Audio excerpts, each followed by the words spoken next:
બા પછી તમે ઘોઘો લેતા હતા ઓલા ઈ ઘોઘો ને ગરબો લેતા ઈ આવતું તું કે નહોતું આવતું? ગરબો લેતા નવ નોરતા. નવે નવ નોરતા તો તમને શું આપતા એમાં? અમને દાણા આપે સેલા દઈએ.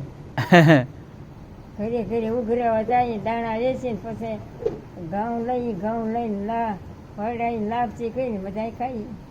લાપસી? હા તો ઈ બા સેલા નોરતે હા, એટલે ઘરે ઘરે ગરબો લઈને જવાનું, બોલવાનું શું યાદ છે બા? ગરબો ગરાઈશો પર ઘર રમવા જાય, રમતો રમતો ફલાણા ઘરે જાય. ગરબો ગરાસ્યો કેવો શું કીધું? કોઈને ઘરડાની નારી શું પડશે એ તો લોભણી છે નાર. પહેલેથી બોલો તો, ગરબો ગરાસ્યો, પછી બોલો તો. ગરબો ગરાઈશો હા પર ઘરે રમવા જાય. હા ઘરની નાર દિવેલપુર છે, ઈસુપુર છે, એ તો લોભણી છે નાર.